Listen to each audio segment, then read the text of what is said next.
e de paz, que ao despertar de um novo homem nos induz.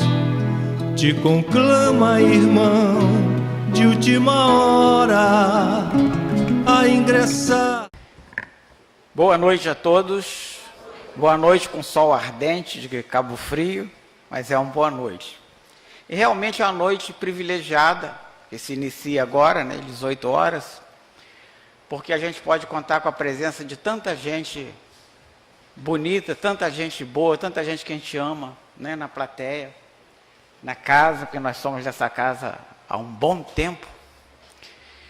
Gostaria de enumerar cada um, inclusive alguns que estão vindo hoje pela primeira vez, mas e não podendo enumerar um, porque seria deselegante com os demais, que a gente não pode enumerar todos, eu manifesto aqui que eu adoro ver Sirene sentadinha ali na frente, toda vez que a gente está aqui. Sirene porque é uma das mais antigas aqui, a pedra fundamental dessa casa foi carregada por Sirene, né? É assim uma brincadeira, mas na realidade Sirene é uma das mais antigas frequentadoras. E cumprimentando a Sirene e agradecendo a ela, eu agradeço a todos vocês e digo que é um privilégio estar aqui no primeiro domingo do mês, com esse povo que a gente ama tanto, para falar de um assunto tão sério, mas um assunto necessário e um assunto que nos prepara para todo o ano. Trabalho, solidariedade e tolerância. Esqueci de agradecer aqueles que estão em casa, né? Porque a palestra é transmitida ao vivo também. E Newton e Miriam, falei com eles essa semana, viu? Por sinal, mandou um abraço para todos aqui, incluindo você. Eles nos assistem lá dos Estados Unidos todo final de semana, né? E a gente agradece muito, né, a eles e a tantos outros que nos assistem fora daqui. Trabalho, solidariedade e tolerância é o tema que nos foi proposto. Aliás, esse tema não é novo. Esse tema, essa frase é muito antiga. Essa frase é atribuída a Kardec. Eu até já fiz essa palestra aqui uma vez. Não é a mesma palestra, que a palestra vai se modificando ao longo dos anos. Mas esse tema já abordei aqui. Mas quem abordou pela primeira vez esta frase, aliás, foi atribuída a Kardec, mas está no livro Obras Póstumas, na biografia de Allan Kardec, que consta no início logo de Obras Póstumas, que é um livro editado após o desencarne de Allan Kardec, que foi o codificador da doutrina espírita. Então, esses apontamentos estavam de posse daqueles que o herdaram diretamente. Eles se reuniram, esse comitê editorial, do qual a esposa dele, Amélie, fazia parte, e editaram Obras Póstumas, e logo no início tem a biografia que consta. Exatamente, copiei textualmente. Em sua bandeira, Allan Kardec, em sua bandeira, inscrevera o mestre estas palavras: trabalho, solidariedade e tolerância. Dizendo que Allan Kardec escreveu na bandeira, uma bandeira logicamente hipotética, né? Uma metáfora, mas seu lema de trabalho, né? Seu lema, na sua obra, constavam esses três elementos: trabalho, solidariedade e tolerância. E por que estou citando isso logo no início? Era algo para a gente citar no fim, fazer um desfecho maravilhoso. Estou citando porque da outra vez essa palestra ficou um pouco longa e eu tive que abreviar alguns slides e eu falei, não dei o destaque devido de que esta frase era de Kardec, e alguns espíritos me questionaram. Eu não vou dizer espíritas chatos, porque isso não existe, não há, né? Mas alguns espíritos mais radicais, né? Você falou pouco, aquela frase é de Kardec. Então, já registro aqui no início de que esta frase é de Allan Kardec, porque não tem nada assim mais difícil, né? A gente tem que usar muita tolerância com os espíritas intolerantes, né? Tem alguns que realmente são terríveis. Então, nos quais eu também me coloco, né? E o que desdobramos daí? Desdobramos que trabalho é algo perene. Trabalho fazemos a vida inteira. Todo mundo trabalha. Jesus mesmo nos disse no seu evangelho de que o Pai trabalhava incessantemente. Se o Pai trabalha incessantemente, que será de nós? Também trabalhamos. Só que o trabalho, a gente verá aqui no decorrer desse singelo estudo, de que o trabalho é uma ferramenta que nós temos para a nossa evolução. E começamos com uma referência da Gênese mosaica, inclusive que eu já fiz em outros temas, mas uma referência que está presente no livro A Gênese, de Allan Kardec, onde ele compara a Gênese de Moisés, né, que é o primeiro livro das Escrituras tidas como sagrada da Bíblia. Os 5 primeiros livros são atribuídos a Moisés e o primeiro deles chama-se Gênesis. Não confundamos com a Gênese de Kardec, o 5º livro da codificação espírita, quando ele faz referência à Gênese de Moisés. Vale muito a pena ler, porque é uma interpretação voltada para uma maneira racional de abordar. Uma interpretação não voltada aos termos literais, porque se formos encarar literalmente, essa história não faz o menor sentido. Inclusive, se contarmos para uma criança de 5, 6, 8 anos de idade, essa criança certamente não ficará interessada na história, porque a história para ela é uma história que não tem muito sentido se for interpretada ao pé da letra. Mas constam nas Bíblias várias traduções, algumas mais poéticas, algumas mais diretas. Tem vários Gideões, né, os editores da Bíblia, e várias traduções. Umas dizem lá que no primeiro dia Deus trabalhou e ficou feliz, no segundo dia trabalhou e ficou feliz, como se Deus vivesse emburrado, né, o tempo inteiro. Essa imagem de Deus que a gente põe como se Deus fosse um homem, um velhinho de barba comprida, que a gente sabe que, na realidade, Deus é a causa primária de todas as coisas e inteligência suprema. Primeira questão do Livro dos Espíritos, a resposta que eles nos dão. Bom, então, não sendo essa pessoa, mas as traduções bíblicas são poéticas. Algumas dizem que ele se alegrou e outras dizem que descansou. É mais lógico até, porque deve ter dado um trabalho danado, se fosse ao pé da letra, que de fato não foi assim. A história da criação do mundo, do universo, é muito longa, a ciência ainda engatinha, mas está no rumo certo, mas é muito longa. E tem se confirmado muitas das afirmativas dos espíritos lá na codificação espírita. Então fiquemos aí com essa tradução mais poética, que no primeiro dia Deus fez o céu, a terra, a luz, né, e descansou, né, deve ter dado um trabalho danado. No segundo dia, o firmamento, a separação das águas que estão acima do firmamento das que estão abaixo, onde se supõe que era tudo água, aqui onde hoje é a terra, tudo era água, e que o elemento árido se criou separando essas águas.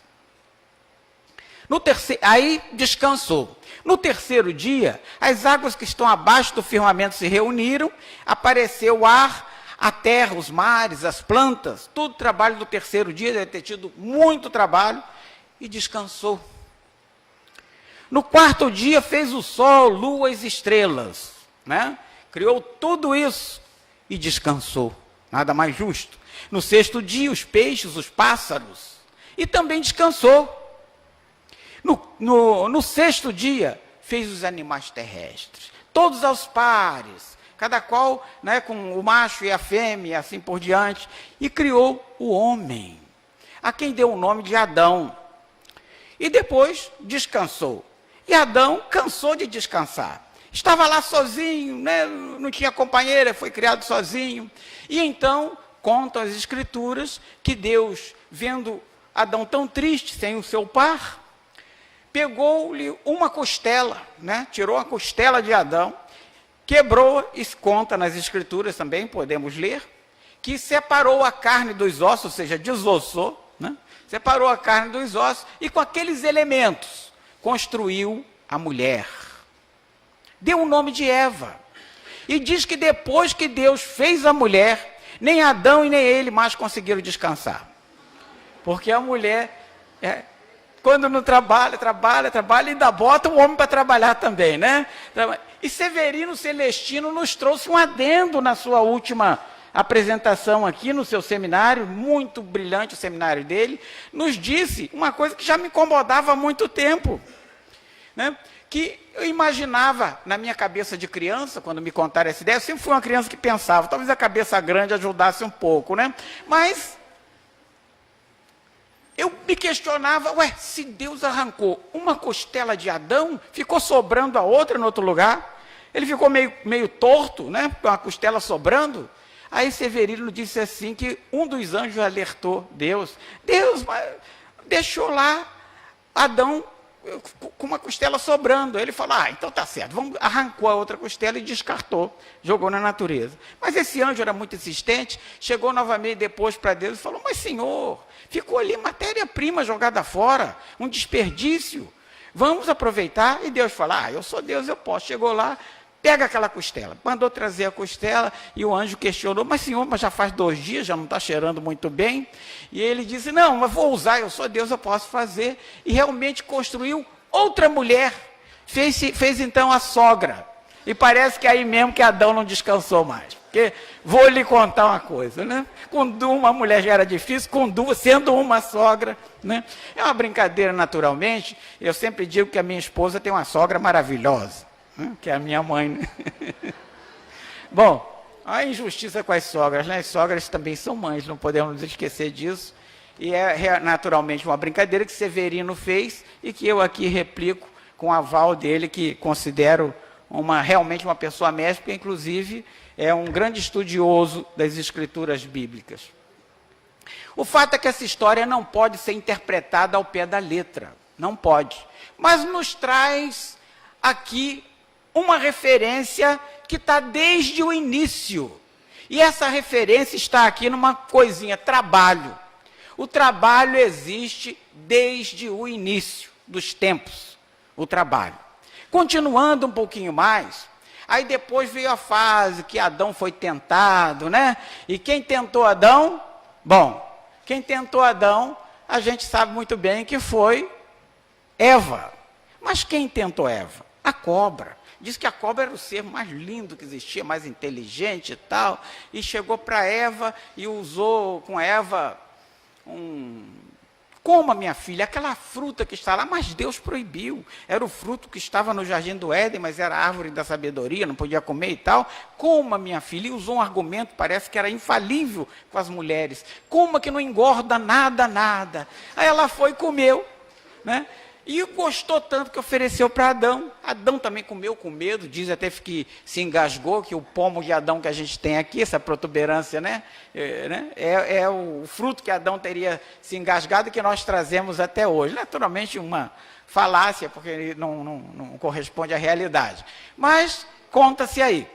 Enfim, Deus chegou querendo saber quem tinha comido aquele fruto que estava ali, que ele proibira. E houve logo Adão, chegou logo para Adão, que era o chefe, né, da casa, perguntando, e Adão logo botou a culpa na mulher, foi Eva. E Eva também não queria assumir a culpa, botou a culpa na cobra. E não tendo delação premiada naquela época, né, é coisa da modernidade, ele castigou a cobra, né, tornou uma criatura feia, né, arrastando-se por aí afora, comendo poeira. Eva sentindo a dor do parto e Adão com esse castigo aqui. Comerás o teu pão com o suor do teu rosto. Olha só, que coisa, hein? Adão não tinha que trabalhar, vivia no bem bom, comendo de tudo, né? Se divertindo no Éden, mas então foi obrigado a trabalhar. Isso é a história bíblica nos contando, tá? Lógico, não podemos interpretar ao pé da letra. Mas nos diz o seguinte, aliás, faço um adendo aqui, que essa frase não se deve usar em todo lugar. Uma vez me chamaram, Janira, para falar na evangelização. Pensei que fosse para os marmanjos, mas cheguei lá, era para as criancinhas.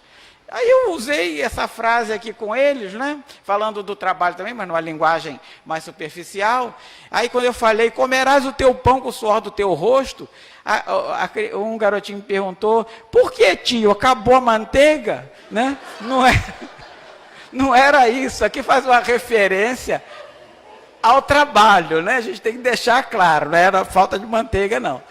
Então, dizendo que Adão teria que trabalhar. Pergunto, para a gente perguntar a nossa consciência nos nossos travesseiros, será que não é por aí que a gente encara o trabalho como castigo? Né? Então a gente diz, meu castigo é trabalhar nisso. Que castigo o quê? Isso é um prêmio. Mas a gente lá que viveu essas histórias, várias encarnações, passando por doutrinações religiosas, castradoras, e aí por diante, a gente traz isso na mente, de que o trabalho é um castigo. E acabamos não usufruindo das oportunidades do trabalho como devem ser usufruídas, como um prêmio, um ferramental para a nossa evolução. E passamos isso adiante. Passamos para as nossas crianças, as fábulas. Antes disso, deixa eu pegar aqui que trabalho dá uma sede danada.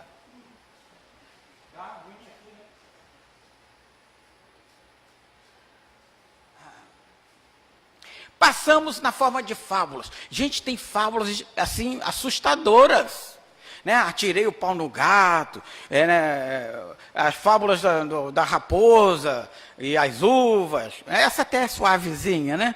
Mas de lenhadores maus e lobos maus e aí por diante, cada fábula contando uma história mais estarrecedora do que a outra. Como eu não posso contar todas aqui, trouxe uma, a formiga e a cigarra. Né?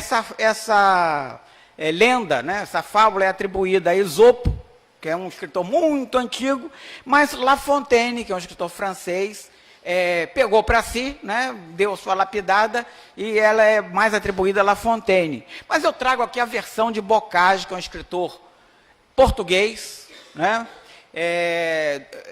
um dos representantes do arcadismo, que foi uma fase curta da literatura, mas linda. Por que linda?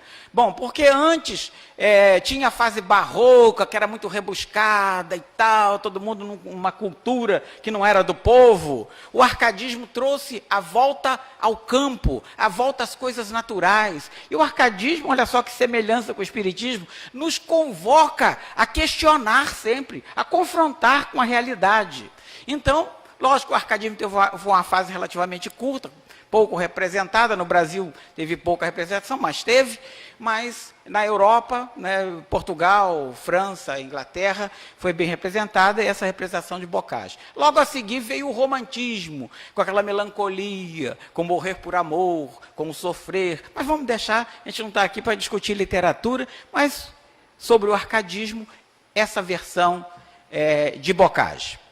Tendo a cigarra em cantigas, passado todo o verão, achou-se em penúria extrema na tormentosa estação.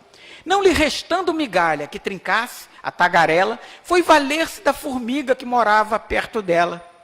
Rogou-lhe que lhe emprestasse, pois tinha riqueza e brilho, algum grão com que manter-se até voltar o aceso estio. Amiga, diz a cigarra, prometo a fé de animal, pagar-vos antes de agosto, os juros e o principal.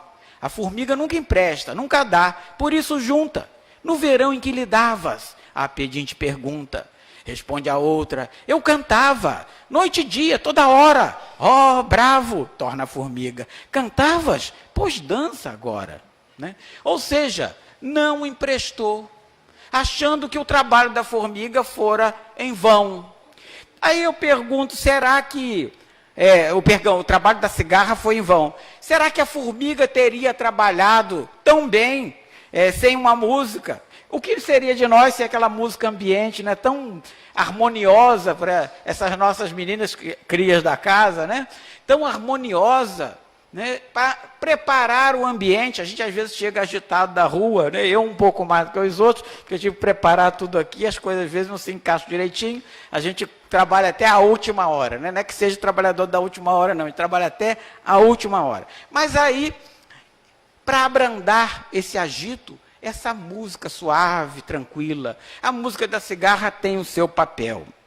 Aliás, trabalho, aqui expressa claramente o trabalho. Não fala bem da solidariedade, porque a formiga não foi nem um pouquinho solidária com a cigarra. Mas mostra aqui que as fábulas, às vezes nós passamos essas ideias para as nossas crianças.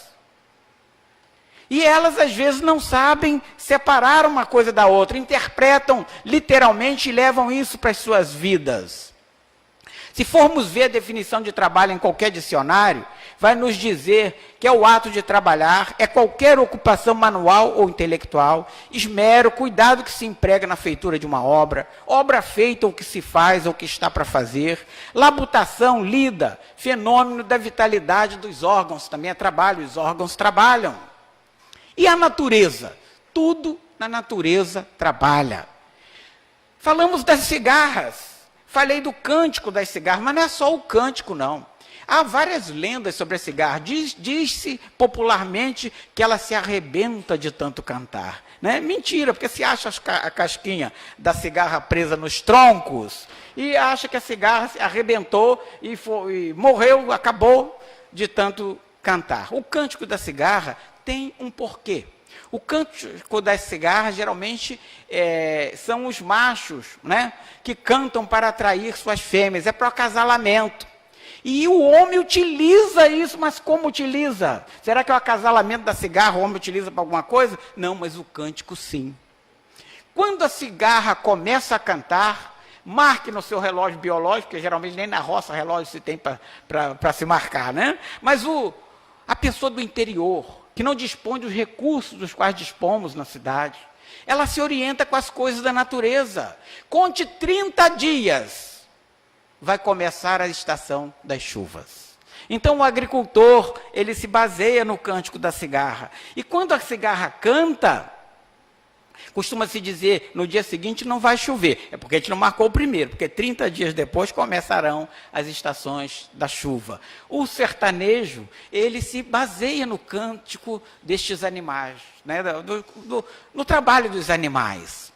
Há também uma outra questão, uma simbiose, uma troca, que é a cigarra, quando ela, após o acasalamento, ela fica a casca ali, mas ela desce, as larvas ficam no solo. E nas raízes das plantas, se alimentam das raízes das plantas e também trabalham na aeração do solo, beneficiando algumas plantas. Então, o trabalho é o tempo inteiro e a gente tem mania de taxar, achando que um trabalho é importante e o outro não é. Todo trabalho é igual, semanticamente, trabalho é trabalho. As abelhas. E eu, como sou um amante das abelhas, né, gosto muito dos trabalhos das sociedades das abelhas, dediquei um tempinho a estudá-las, trouxe aqui uma foto das abelhas jataí. Sirene deve lembrar, Sirene, né? Antigamente aqui a gente tinha muito, só que aqui a gente conhecia com o nome de jati. Abelha jati, que a gente já fez uma forma contracta, né? Com mania de abreviar as coisas. Mas a abelha jataí, uma abelha pequenininha, amarelinha, dá sempre assim, dava nos eitos das casas, né? Eitões das casas. As casas eram, antigamente as colunas eram geralmente de madeira, e ali as abelhas habitavam, e essas abelhas eram maravilhosas, porque além de dar um mel, pequenininho, bem pouco mel, mas era um melzinho meio azedo, um mel delicioso. Se tiverem a oportunidade de provar, provem o mel da abelha jataí, ou jati, como algumas partes do Brasil a conhecem. Mas essa abelha não morde, é pequenininha, agarra muito nos cabelos da gente, né? Principalmente quem está ficando... Isso, a Sirene está lembrando de um xarope, alcatrão e jataí. Isso vinha de lombo de burro, né? É coisa das antigas, né? Mas infelizmente algumas coisas a gente vai se perdendo, né? Então essas abelhas também têm um outro papel, a polinização. A polinização, as plantas se trabalham, né, umas fecundando as outras, e esse pólen é transportado pelos insetos, abelhas, moscas, né? É um papel muito importante. Às vezes as flores do jardim não proliferam na velocidade necessária, é falta do inseto, falta da abelha. É muito importante, a gente às vezes despreza. Se estiverem numa mata fechada, a única maneira de se orientar, de saber se vai chover, eu falei da chuva para 30 dias, a da cigarra, né? De saber se vai chover é o seguinte: preste atenção nos animais, no acasalamento dos animais. Geralmente os animais, os insetos, se acasalam, né? E durante os insetos, se você observar que não tem nenhum inseto se acasalando numa floresta, pode acreditar, vai cair um temporal. E eles perdem o interesse, é um desinteresse sexual tremendo. Eles largam o que estiverem fazendo e vão se abrigar, né? E é uma maneira, o homem também utiliza para se orientar disso aí. Os urubus, que seria de nós, né, que se os urubus não comessem os dejetos por aí afora, a gente sabe que as prefeituras recolhem, mas não com a velocidade necessária, né? E no interior, então, que não tem o recolhimento, né, de animais mortos, os urubus têm esse papel fundamental. As vacas, a gente ouve desde criança, a vaquinha nos dá o leite. Não dá nada, a gente toma dela à força. Ela nem gosta muito de dar o leite, ela prefere dar para o bezerro. Mas o homem vai lá e toma, né? E a vaca também, o homem, ela é útil para o homem noutras coisas. Se estiverem num campo aberto, as vacas estão lá pastando. Se elas deitarem, corra, vai cair um temporal. É verdade, elas deitam para não serem alvos de raios. Olha só, o instinto do animal, ele se abriga mais rente do solo possível para não ficar em destaque e não ser alvo de raio, porque a gente sabe que a energia, isso é física, ela sempre sai pelos extremos, né? Nos altos das árvores, nos para-raios, e quem tiver mais alto. É a tendência natural. As vacas deitam. Não só por isso, elas deitam para dormir também, né? Os cães, que maravilha, os cães trabalham para nós o tempo inteiro. Os cães tomam conta das nossas casas, os cães servem de companhia, servem de amigo, né? Ele não se irrita quando você é grosseiro com ele, daqui a pouco ele já perdoa, está ali. Às vezes o ser humano tem dificuldade de perdoar, mas os cães trazem ainda seu instinto. Vocês podem observar que o cão, para dormir, ele roda no lugar para depois deitar. É como se ele estivesse ainda no mato. Ele tem que amassar o mato para depois deitar. Vocês já viram algum ser humano rodar em cima da cama para depois deitar? Se virem, internem, tá? Porque não está batendo muito bem, não. A coisa está desandando, né? Bom, então os animais são úteis e trabalham o tempo inteiro. Deus uniu o princípio espiritual à matéria. Como? Da matéria, ela é para nós objeto de trabalho e instrumento de trabalho ao mesmo tempo. Nós, nesse mundo de provas e expiações, nesse planeta ainda grosseiro, precisamos lidar com matéria. Nós somos matéria, precisamos lidar com matéria. Ao mesmo tempo, ela é instrumento e objeto. E Deus não criou um ser novo para colocar. Já havia aqui uma espécie de símios que podia abrigar uma espécie muito rudimentar de seres humanos, foram utilizadas para isso. Todo símio virou, todo macaco virou, né, ser humano? Não, uma espécie só, o macaco continuou gerando macaco, mas aquela espécie, num dado momento utilizado, essa espécie se desenvolveu, a lei da evolução. Nós nascemos, nós vivemos e nós morremos. Para qualquer ser humano é assim. Acredite ele em Deus ou não. É nascer, viver e morrer. Alguns acham, algumas religiões acham também, acreditam na sobrevivência da alma, logicamente, mas acham que tem destinos definitivos. Ou vai para o céu, ou vai para um outro local não muito recomendável, né? Inclusive vigiado por um cidadão que tem chifre e pés de bode, não deve ser coisa muito boa. Mas, então, esses seres nunca mais se encontram sob a ótica dessas religiões. O que seria, né? Tornaria Deus, o conceito de Deus, injusto. Porque se eles nunca mais se verão, não há outra reencarnação, então, como ficará aquela mãe olhando o seu filho, porque eles veem o filho sofrendo, né, num local ruim? A mãe nunca se sentirá no céu. Como ela não pode reencarnar, ela vai viver em sofrimento perene. Nunca se sentiria no céu. Então, o Espiritismo sabe que a gente passa esse tempo desencarnado na erraticidade, a gente passa estudando, se arrependendo, aprendendo novas lições, sendo instruído pela espiritualidade, nossos mentores e aqueles que estão envolvidos, né, com o nosso processo de vida. Mas nascemos para trabalhar, nascemos para colocar em prática tudo aquilo que aprendemos. Então, o trabalho está aí mostrado. O processo reencarnatório, a necessidade da reencarnação, porque nós não aprendemos tudo numa vez só. Não interessa saber o que fui na vida passada, não. Interessa saber o seguinte: eu sou a melhor versão de mim. Certamente vivi em outras vidas, é bom que eu nem saiba, porque se hoje eu já não sou tão bom como eu queria, certamente eu era pior ainda. Então não é bom que a gente saiba o que foi. Eu acho muito estranho, às vezes, as pessoas que ficam achando, consultando com alguns médios, alguns até fascinados, outros não muito sérios, né, que não expressam a verdade. e que vem com as histórias mais absurdas. É porque eu fui o rei fulano de tal, eu fui a rainha tal, eu fui não sei quem. Nunca vi um lixeiro reencarnar, gente. Será que lixeiro não reencarna, não? Né? Eu fico pensando, nunca vi um trabalhador de enxada reencarnar. Né? Um operário de uma construção, né? Fabricante de imóveis, né, Ricardo? Reencarnar, você já viu algum? Né? Pois é, não vi na literatura, pelo menos não consta. Mas isso aí não interessa a gente olhar. Olhemos nosso íntimo, olhemos nosso interior, examinemos nossa tendência. Quem olha para o seu interior certamente descobre coisas que não gosta muito em si. Então, aí a gente tem uma noção do que foi. A necessidade do trabalho a gente já mostrou. Mas quando se fala em trabalho é de arrepiar os cabelos. Quem tem mais cabelo arrepia mais, mas nós que temos pouco, né, arrepiamos quase nada, né?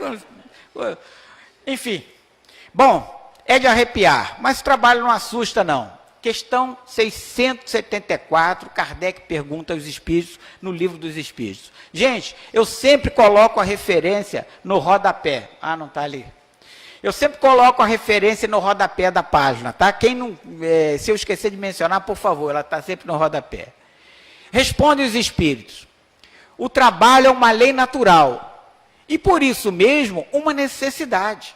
A civilização obriga o homem a trabalhar mais porque aumenta suas necessidades e prazeres. É lógico, a civilização atual nos exige sempre que trabalhemos mais, porque nossas necessidades aumentam. Né? Antigamente, sei lá, mandava-se de tamanco. Né? Tem alguém aqui de tamanco, aqueles tamancos portugueses, feitos de madeira, uma tira de couro em cima? Não tem, né? Não tem ninguém aqui de tamanco. Então, as necessidades nossas aumentam. Então, logicamente, custam mais. O carro é mais moderno, a condução é mais cara, a TV é mais cara, e ninguém aqui vai se contentar hoje em dia com a TV daquela em preto e branco, né? Que você nem precisava convidar ninguém para assistir na sua casa, que poucas pessoas tinham, já iam todo mundo para a janela. E se você ligasse para assistir o segundo, convidasse para assistir um jogo, e ligasse no início do jogo, só assistia o segundo tempo, que o bicho custava esquentar, rolava, não dá mais para aguentar um negócio daquele. E uma TV mais moderna custa mais dinheiro. Então a gente tem que trabalhar mais. Felizmente, atrás do progresso material, vem o progresso, atrás do progresso intelectual, vem o progresso material, logicamente, o intelectual leva ao material, mas vem o progresso moral. Lamentavelmente, não vem na mesma velocidade. Não fosse isso, o avião só serviria para transportar pessoas. No entanto, ele serve para jogar bombas nos outros, né? Enfim, o ser humano ele ainda é muito imperfeito moralmente. Quem dera que caminhasse tudo num tempo só, mas não caminha, mas ele serve para despertar, para carrear, ainda que numa velocidade menor. Questão 675. Devem-se entender por trabalho somente as ocupações materiais, tudo que envolve matéria? Olha o que nos respondem, não, é enfático, não. O espírito também trabalha. Né? Jesus mesmo já disse que o Pai trabalhava o tempo inteiro, assim como o corpo. Toda ocupação útil é trabalho. Falávamos da cigarra, né? Falávamos da ocupação dos lixeiros. Gente, que é a coisa mais importante. Nós devíamos beijar os pés dos lixeiros. Naturalmente, eles deviam lavar os pés primeiro, né? Isso hipoteticamente funciona melhor. Mas é um trabalho maravilhoso, o trabalho do lixeiro, de recolher os detritos. Quando há greve de lixeiro na nossa cidade, ou em qualquer cidade, é a coisa que mais atrapalha, porque proliferam mosca, proliferam ratos, uma série de transtornos causam ao ser humano. Né? Então, toda ocupação útil é importante, não tem uma mais importante do que outra. Questão 677. Por que a própria natureza provê por si mesma todas as necessidades dos animais? Ou seja, o animal não precisa trabalhar e nós trabalhamos. Tudo trabalha na natureza, a gente até já viu aqui. Só que o trabalho para os animais é diferente do nosso. Para os animais, é bem diferente dos homens, porque para eles é para conservação. Né? E para o homem é conservação e desenvolvimento da inteligência. Para o animal só caça quando ele tem fome. Né? Inclusive o coito, o relacionamento sexual, para a proliferação da espécie. O homem, além de ser para sua conservação, ele se presta a outras coisas. Inclusive, dentre elas, gente, uma série de fatores para o desenvolvimento da inteligência. O trabalho, através do trabalho, a gente vai aprimorando as técnicas e desenvolvendo a inteligência. Questão 679 de O Livro dos Espíritos. Ainda sobre a lei do trabalho. O homem que possui bens suficientes para assegurar sua existência está livre da lei do trabalho, né? Porque os espíritos já tinham dito que tudo trabalha, todo mundo trabalha. E quem tem muito dinheiro vai ter que trabalhar também, trocando em miúdos? É isso aqui que está perguntando. Respondem os espíritos. Do trabalho material pode até ser, mas e a responsabilidade? E a gente costuma, às vezes, falar do empresariado. Ah, fulano tem muito dinheiro, fulano não precisava nem trabalhar, fulano podia estar, sei lá, na Europa passeando, viver a vida gastando a fortuna dele. E as pessoas que dependem do trabalho daquele fulano? E as pessoas que dependem de ganhar o seu salário no final do mês, para manterem suas famílias? Se aquele empresário, se aquela pessoa que tem muito dinheiro, né, e estivesse gozando da sua fortuna, que bem estaria fazendo a si próprio? Nenhum, bem moral nenhum. E estaria fazendo um malefício muito grande para aquelas pessoas que ele poderia auxiliar e que não está auxiliando, né? Então, todos têm essas responsabilidades. Questão 680. Não há homens impossibilitados para trabalhar no que quer que seja e cuja existência é inútil? Pergunta a ele, e quem não pode trabalhar? Quem nasceu com deficiência física, por exemplo, não vai poder trabalhar. Então a existência é inútil, trocando em miúdos, né? E respondem os espíritos, Deus é justo, apenas desaprova aquele que voluntariamente tornou inútil sua existência.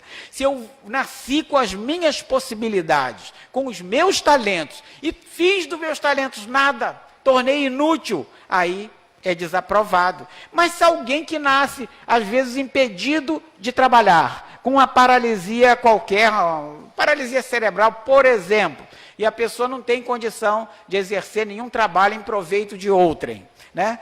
Mas será que não está exercendo mesmo? Será que não está estimulando o trabalho daqueles que o cercam? Será que não está despertando sentimentos naqueles que o veem? Despertando a caridade, a solidariedade naqueles que estão à sua volta?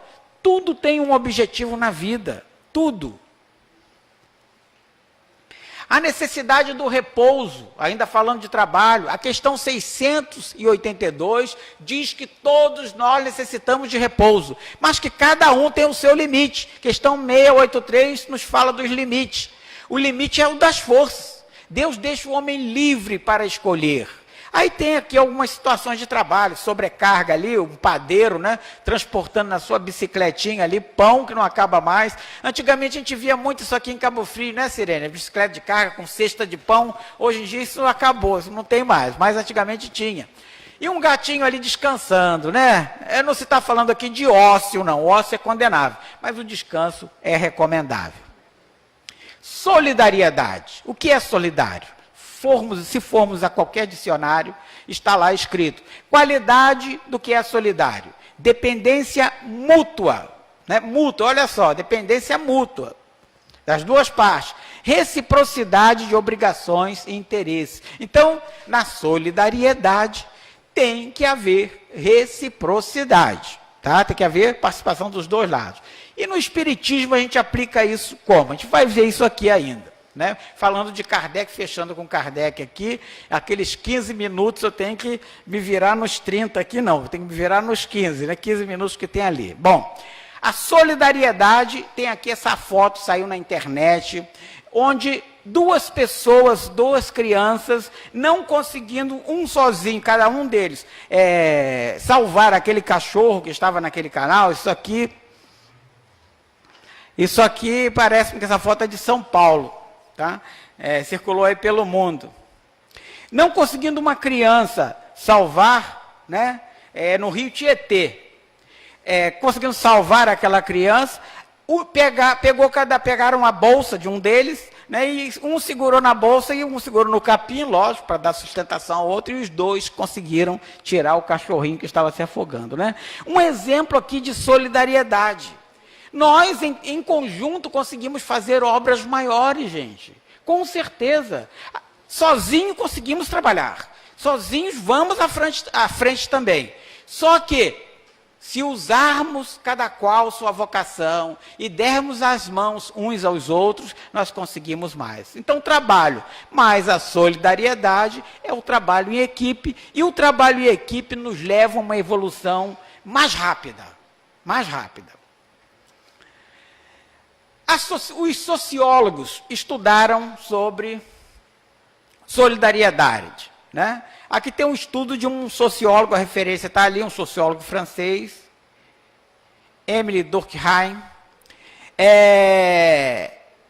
Esse sociólogo trouxe essas considerações aí, mas isso é adotado por outros, modificado, tem outras maneiras de escrever, mas quer dizer, em síntese, isso, que há dois tipos de solidariedade para a ciência, para a sociologia, para os sociólogos.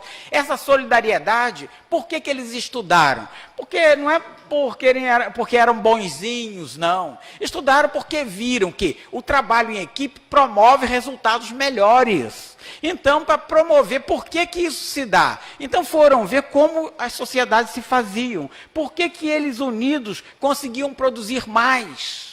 Aproveitar naturalmente com outros intuitos. Mas olhemos só. Disseram que havia dois tipos, a solidariedade social. E esta consistia na comunhão de atitudes e de sentimentos. Era uma unidade sólida, né? Capaz de resistir a forças exteriores. E ela poderia se dividir em mecânica e orgânica. E o que é cada uma delas?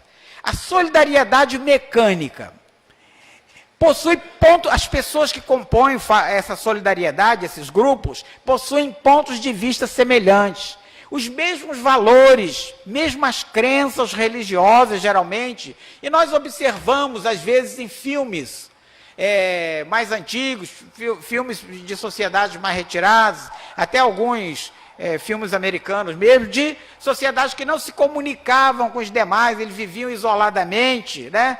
E comungando dessas crenças. E geralmente produziam uma monocultura, faziam as mesmas coisas.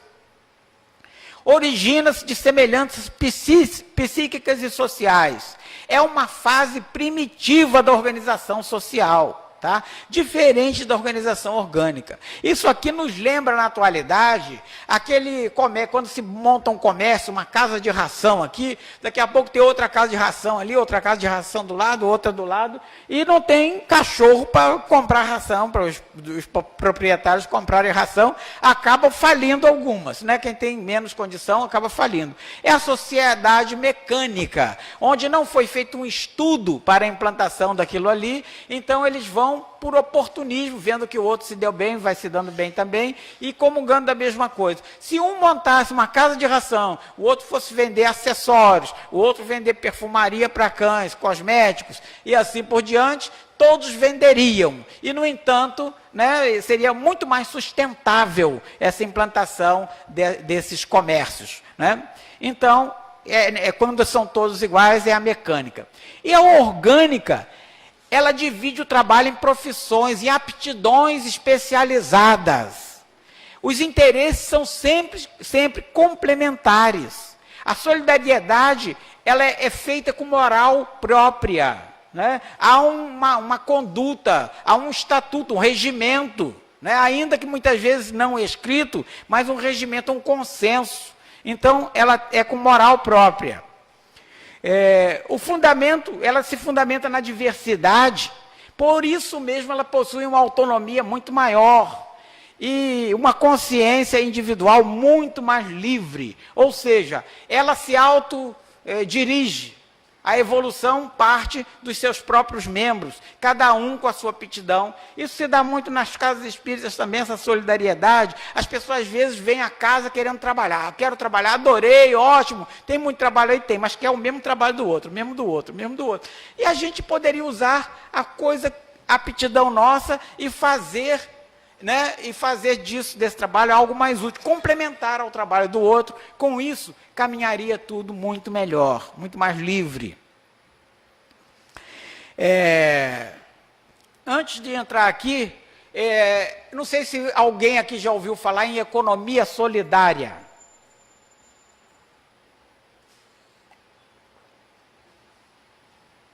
Economia solidária prevê também essa solidariedade, já que a gente está falando, o nome já diz, economia solidária vem da solidariedade.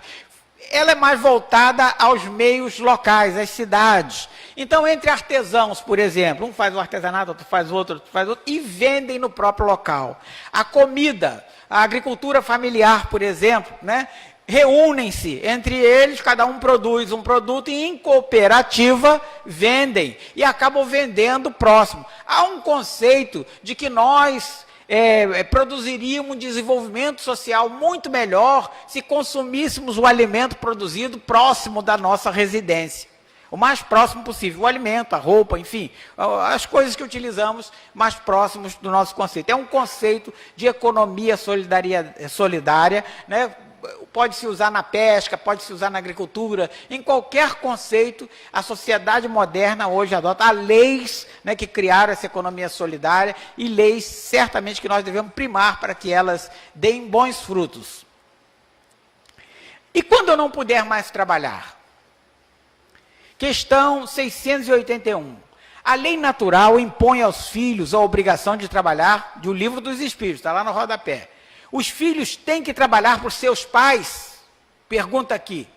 E responde os espíritos, certamente, do mesmo modo que os pais devem trabalhar por seus filhos. É por isso que Deus fez do amor filial e do amor paternal um sentimento natural, para que, por essa afeição recíproca, tudo, né, funcione, um trabalhe pelo outro, e aí por diante. A questão é longa, nós abreviamos aí, né?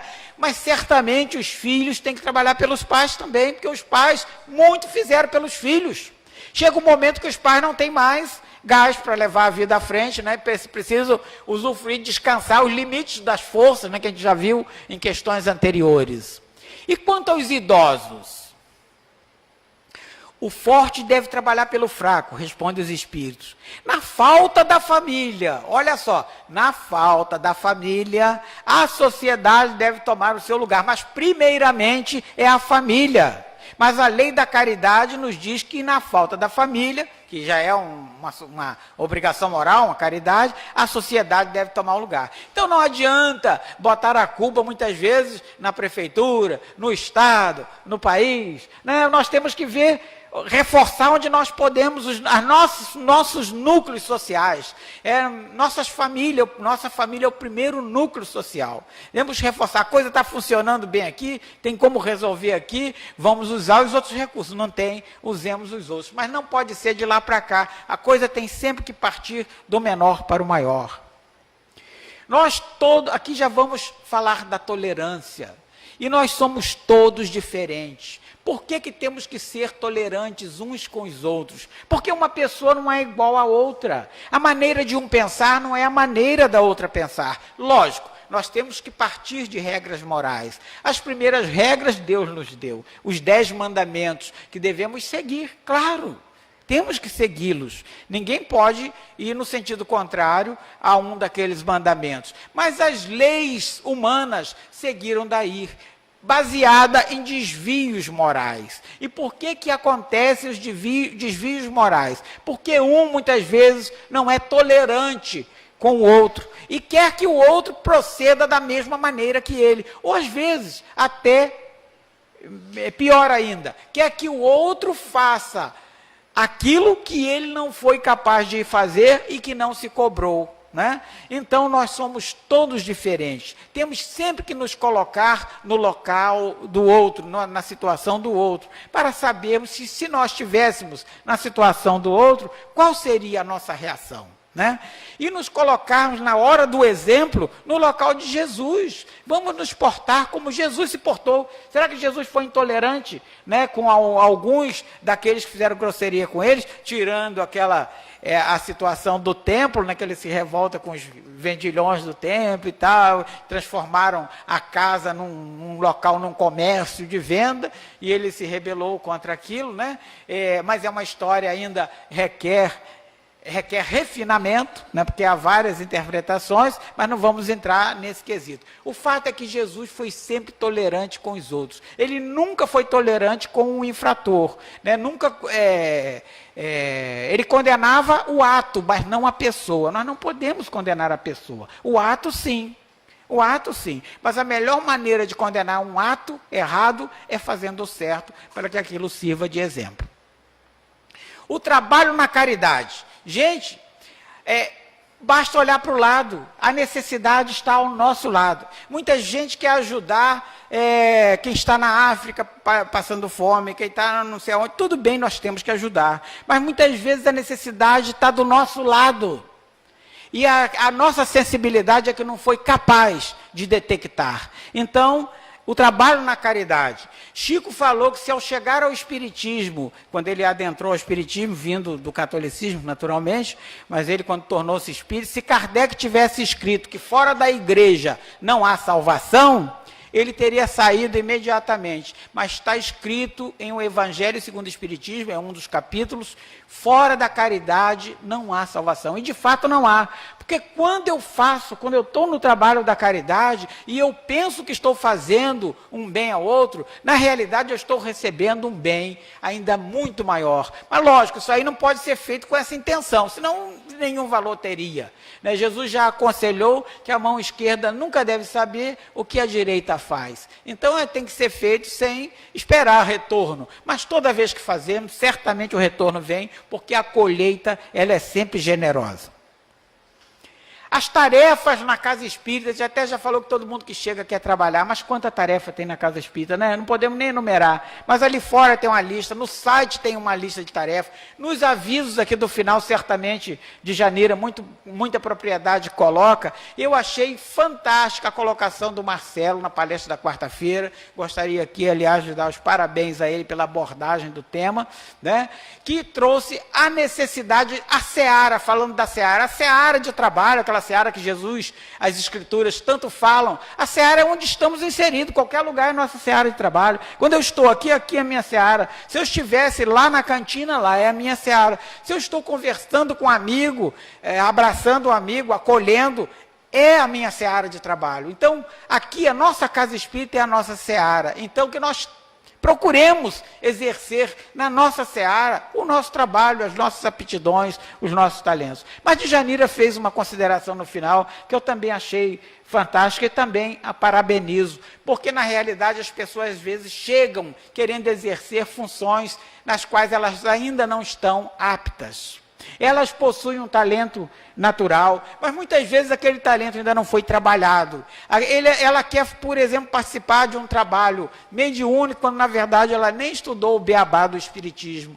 Então ela quer participar, né, ela quer ser o exemplo melhor de Jesus, quando na realidade ela nem estudou os exemplos do mestre. Então aqui é uma escola acima de tudo. Vamos procurar usar essa escola. Há vários cursos na nossa casa. Uma das coisas que mais me atraiu para essa casa foi a quantidade de cursos que essa casa possui, todos gratuitos. Vamos estudar, é uma oportunidade de ouro, não vamos perder essa oportunidade. Então as tarefas na casa espírita são muitas, mas nós temos que nos qualificar para essa tarefa. E Kardec, fecho com Kardec, comecei com ele, em sua bandeira escrevera o mestre essas palavras: trabalho, solidariedade e tolerância. E continua, mas no início eu não falei. Sejamos todos como ele, infatigáveis, ou seja, trabalhemos. Sejamos acordemente com os seus anseios, tolerantes e solidários. E não temamos seguir-lhe o exemplo, reconsiderando, quantas vezes forem precisas, os princípios ainda controvertidos. Então, quando a gente estiver por um caminho errado, com um conceito errado, podemos sim reconsiderar, vamos estudar, vamos debater, vamos reconsiderar.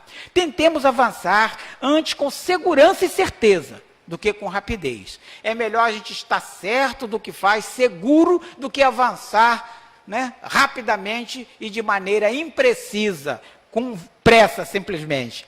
E não ficarão infrutíferos os vossos esforços, se, como estamos persuadidos, e seremos os primeiros a dar disso exemplo, cada um cuidar de cumprir o seu dever, pondo de lado todas as questões pessoais, a fim de contribuir para o bem geral, para o coletivo. O bem geral é o bem de todos nós. Se todos contribuirmos com uma pequena parcela que seja, com um trabalho que pode parecer ínfimo, mas que na realidade todo trabalho é gigante, certamente tudo na vida dá certo. E para meditar nos nossos travesseiros, deixo essa frase: o trabalho que mais nos aflige é aquele que precisamos fazer e não fazemos. Essa frase não é minha, é de Emmanuel, né, no livro Agora e o Tempo, psicografado por Francisco Cândido Xavier. E para concluir, meus irmãos, agradeço muito a presença de vocês, a tolerância de vocês sobremaneira, né? E podem sorrir, a palestra terminou. Muita paz a todos.